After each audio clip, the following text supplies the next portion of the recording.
żeby wziąć w tym udział, serdecznie zapraszam.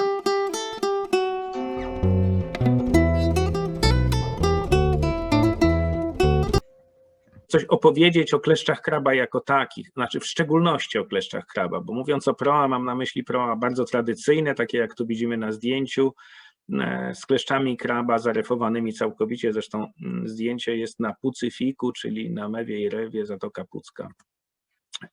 Może najpierw kilka słów, skąd się wziąłem tutaj, skąd się wziąłem, że chciałem latać, no ale z lataniem w tamtych czasach było trochę gorzej, więc wróciłem do żeglarstwa i przez następne lata skończyłem melę. Bardzo się chciałem dowiedzieć, dlaczego samolot lata i w jaki sposób.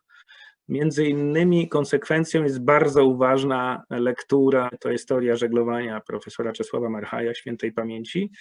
To jest ta strona, która po prawej pokazuje, żeby wyjaśnić tak ogromną siłę, która żagle łacińskie powstały dużo później przez po prostu wykastrowanie bomu z żagla typu kleszcze kraba. Widzimy Concorda, jak popatrzymy na czerwone nitki, to nie są jakieś rzeczy, których nie można osiągnąć na poprawnie zbudowanym, grubym profilu lotniczym. Proa to jest piroga z przeciwwagą, na której stawiamy kleszcze kraba. It was built in the Marshall Islands, where a revival movement for traditional boats has spread in recent years.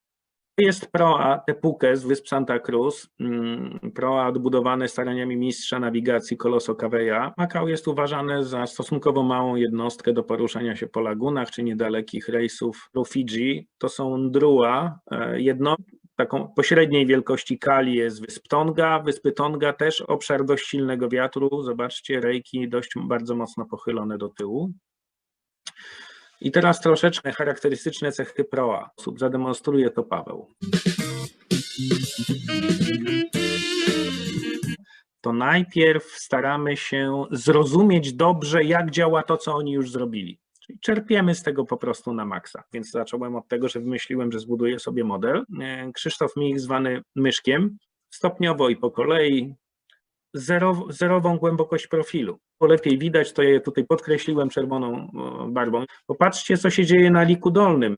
Amateur Yacht Research Society, Bernard Slot, zwróćmy uwagę na coś tak 60 stopni i teraz kąt 120 stopni, tagiel na różnych kursach. Zaczynamy odpadać, odpada pinaker postawiony do góry nogami. Taką kryzę widzicie, bardzo skutecznie przytłumić. Trzymanie samosterowności na kursach z wiatrem.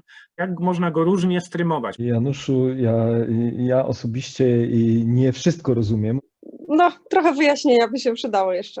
Żeby przykleić ładnie opływ na całym żaglu. Popatrzmy na linię BOM-u na górnym rysunku, tak, tą brązową. Kształt tego rozkładu jest bardzo interesujący. Jestem ciekawy, czy to się mniej więcej równoważy. Co można uzyskać na tak głębokim profilu, jaką ogromną głębokość ten sam żagiel nie jest jakoś specjalnie skrojony w wysklepieniu.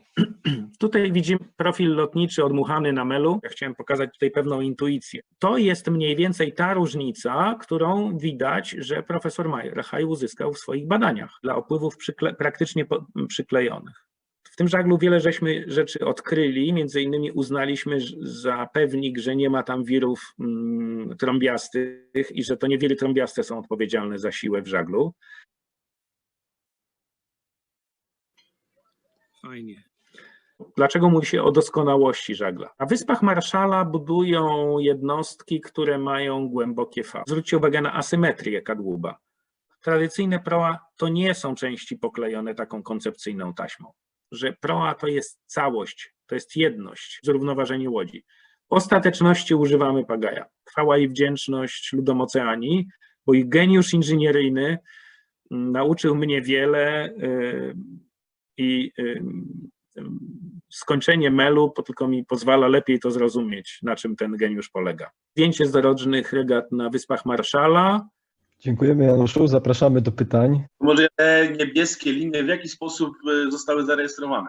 Piotr Szczudło pyta tak. Ciekawi mnie, czy układanie się kleszczy wzdłuż najdłuższej drogi wiatru, tak ostro na wiatr jak i z wiatrem, nie powoduje rodzaju dyfuzora?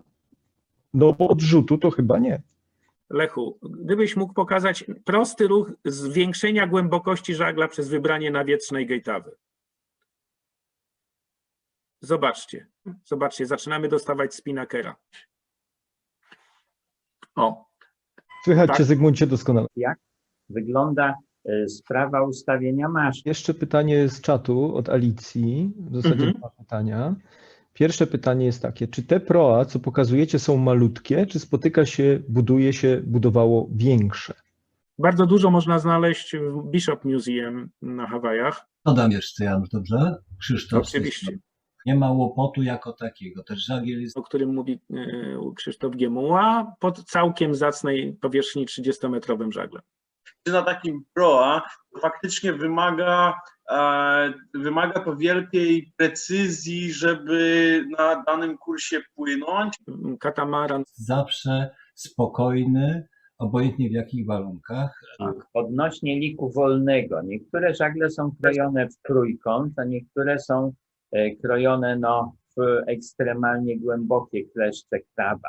Prawda? Co to daje? To wygląda, jeśli chodzi o powierzchnię żagla i osiągi takiego żagla. z przodu zachowuje głębokość, z tyłu robi się bardziej płaski. W żaglach prosty lik tylny powoduje, że on ma tendencję do wytrzepywania się. Życiorys wiatrem pisany Czesława Malchaja. I to jest jego całe życie opisane. To jest niezwykle ciekawa rzecz. I tutaj zaproponował, że jak Wrocław ustanowi puchar, jakąś taką salaterkę, jak Puchar Ameryki, powiedzmy, o zwycięstwo w regatach dla łódek z ożaglowaniem kleszczy kraba.